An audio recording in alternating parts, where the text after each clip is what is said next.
What's up guys, NestModKit back again for another video, and I've got hype because there's been some new info about the new Pokemon games, Pokemon X and Y has been revealed. Obviously we've had little, let me just take my headphones off, there we go, I can hear better now. Anyway, yeah, so obviously with X and Y they got announced, when was it, like February?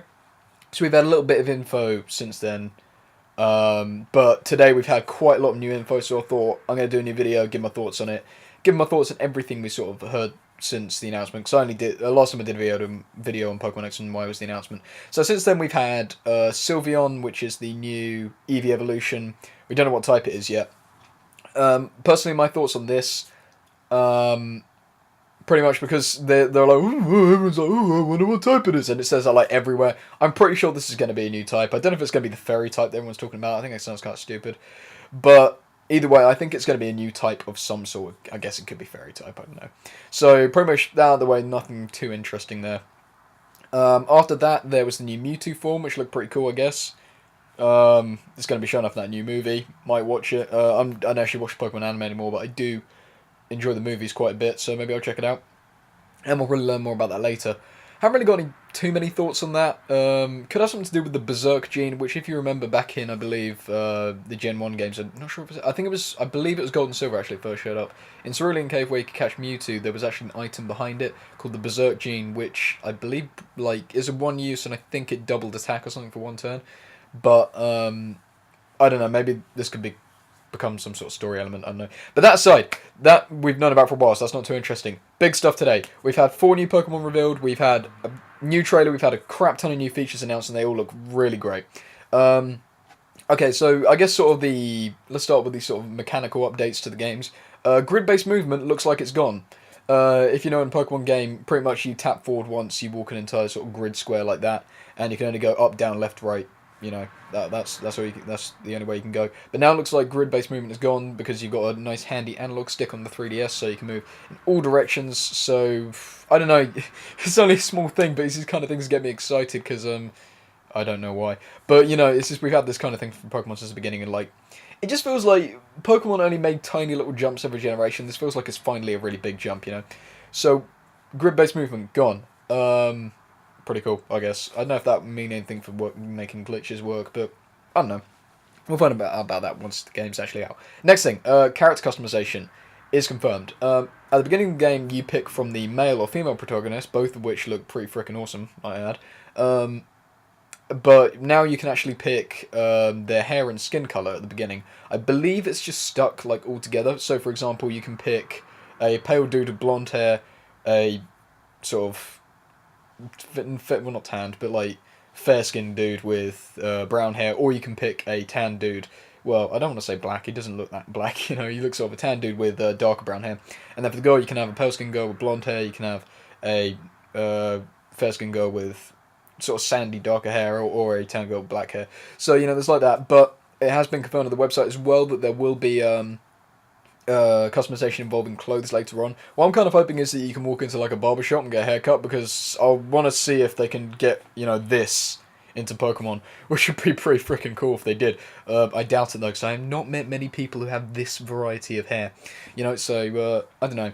So that out of the way, let's talk about the 4 new Pokemon. Got the list up here. So we have Pancham, or known as Yamchan in the Japanese version, which is, I shit you not, a Kung Fu Panda. Yeah, but it looks cool. He looks cool, I guess. I mean, I've heard a lot of good reactions to him, like on Twitter and stuff. He'll probably evolve, maybe get some big ass awesome panda dude, which I reckon would be pretty cool. So you know, he's pretty cool. Fletchling is the next one, which I think is normal flying type. So I reckon it's just going to be the generic bird you get at the beginning of every game. For example, Pidgey, or they're all gone up my head now, Starly, or you know what I'm talking about, that kind of line. I really like this one's design. He's based off of Robin.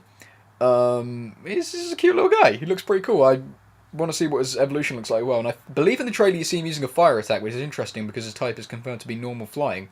So you know, well, we'll see about that one. I mean, not out of the question that normal type will learn fire attacks. Anyway, next one, Gogat. Oh yeah, I forgot to say, Fletchling is also known as Yayakoma in Japanese. Anyway, next one, Gogoat. Sorry, Gogoat. That's the same name both English and Japanese. It's a goat type dude A goat type dude, yeah. Great classification there. He's grass type, and as we've seen in a couple of screenshots, you can actually ride him. I believe it's confirmed you can only do it in one town, but you can just ride him around. I don't know what use there is only being able to do that in one town, but either way, that's pretty freaking cool. Just sort of, woo, just like driving a goat, I don't know. Personally, I'd love to do that all over the region. Like, you can just go poof, and just like blast everywhere, like past people, trample them in the ground in the wake of your massacre. Anyway, yeah, that's a bit disturbing. Let's move on. Next one, Helioptile, or Elikiteru in Japanese. Now, this is funny because this thing's an electric normal type. Oddly enough, the first Pokemon to have normal as its secondary type. But the funny thing is, its Japanese name is Elikiteru, and if you just say that, that's just saying electric in Japanese. Elikiteru. Electric, you know, it's the same thing. Anyway, he looks a bit like a pre-evolution to Mawile, actually, which is interesting. I doubt he is, because he's not the same type as Mawile, but he does look a lot like him. But, you know, he's normal electric, he looks pretty cool. And then we just got the two legendaries, so I'm just looking at this list. We've got the two legendaries, which we've already seen. So, yeah, that's the new Pokemon. I think I've been over all the new features. Let me just get out the front page of Cerebi here, so I can see what I missed. Box art has been revealed. Nothing new there. Like, it's just frickin' the box art. Annoyingly with the English box art. This is the same yellow and blue '90s sort of looking Pokemon logo, which I'm really not a fan of. It should have been ditched a while ago now, because I mean it looked very appropriate for the when Pokemania, as they like to call it, was at its height in the late '90s, early 2000s. Everyone loved Pokemon. It's a very '90s looking logo. I wish I'd updated it because the Japanese logos look freaking awesome, but for some reason we're stuck with this really like looking old logo. Other things here, we've seen the new Pokedex, which looks like a see-through thing. I don't know, it looks kind of weird, I guess. We've seen a map of the region. There's something to talk about now. What was it called? I believe this region actually has the same name in English and Japanese. There we go. Yeah, it's called the Kalos region in Japanese, or Kalos in English, which is pretty much a straight romanization. So, you know, we're actually getting the matching region name this time around, which is pretty cool. And I've seen a picture of it. Looking at one right now. It looks sort of like a star type shape. I mean, you guys can bring up Cerebi, have a look at this for yourselves. But, you know, there's some interesting little like landscapes in there. A lot of rivers by the looks of things as well. A little desert area to the north. Yeah, up to the north there. And yeah, it looks interesting. Not a lot to say now. I hope it's less linear than Unova, because I didn't enjoy that. Well, I enjoyed Black and White. I more so enjoyed Black and White too. But the region was very linear. You just walked around the entire thing, you know, and then just you were done. So there was that, and I do believe that's pretty much everything. I've definitely forgotten something, because I always do when I do one of these kinds of videos. But you know, personally, I think these games are shaping up to be awesome. Worldwide release in October. We've known this since the beginning. Worldwide release is something I'm really happy about, actually, because we're not going to Japan's not going to get it 3 months in advance and then tell us everything that happens in it. Like, we're all going to find it at the same time. And on top of that, there's no way to hack the 3DS yet. So you probably won't be fighting dudes with 6 shiny Arceus online, which would be pretty cool as well. So, like, I really hope everyone's going to go into this with a level playing field. We're not going to know much about it unless they really announce everything before it comes out. But, so yeah, that's really cool. Actually, small thing about the hacking on 3DS. I believe there was a news story recently. Something got announced, like a 3DS save editor or something. It's a little bit worrying, because, you know, I was really hoping this time around that no hackers would be able to get to Pokemon, and we'd have some really sort of legitimate kind of matches, you know. What else do I want to be in the game? That's something I could talk about. Trading from old generations, because I've actually had a Swampert called Kipper, which I've had since since Emerald. It's the first Pokemon I ever had. That's why my name is Ness Mudkip, because Mudkip was the first Pokemon I've ever had. It's been traded all the way up to, it's currently on my Black 2 game. So I really hope that I can keep that going with me, because these are freaking awesome Pokemon. And oddly enough, my cat's called Kipper too, but I've actually had the Swampert longer, so, you know, whatever. I actually named my cat after my Pokemon. Yeah, very sad, I know. But yeah, that's something I hope's in there. Just more awesome stuff, I guess. Oh yeah, one other thing to talk about. The Pokedex is actually split into 3 different regions. Well, when I say regions, I mean like sub-regions, if you will. Let me find what they're called here, because they were written down, and I just need to find them very quickly. I'm trying to fill time. Alright, point is I can't find them, but there was like mountain region, beach region, and like forest region or something like that. So it's split into 3 types. This might just be for classification. I don't know if it has any deeper meaning, but it could be interesting to see what they do with that. So, yeah.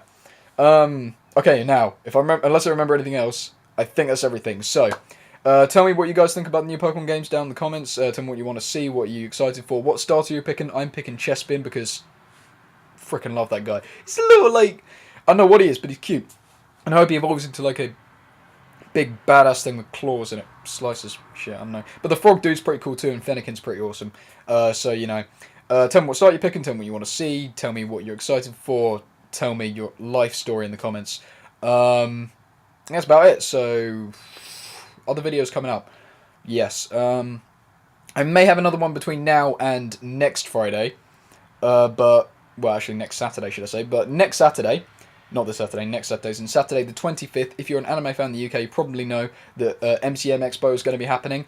I'm going to be going down there, meeting up with a lot of my friends who you've seen me collaborate with on other channels. For example, the AG Corner, the Sly Dragon, BDT87, the One Piece Talk Show. Other people, I don't know who's going to turn up there. So we're going to be down there, we're going to be filming a video, so I don't know if you want to be in the video, walk along, I guess. I don't know if I have any subscribers from the UK, I don't think I do, but if you're down there, just come say hi. We'll probably be hanging around the Manga UK booth, harassing Jerome from Manga UK about One Piece, even though we already have it now. We're going to ask him for One Piece on Blu-ray, because, you know. Anyway, I'm rambling. Point is, MCM Expo 25th of May. We're filming a video. Come down, say hi. That'll probably be my next video. I don't know if I'll get one out before then. But that's pretty much it. That's about it. Okay. Bye, guys.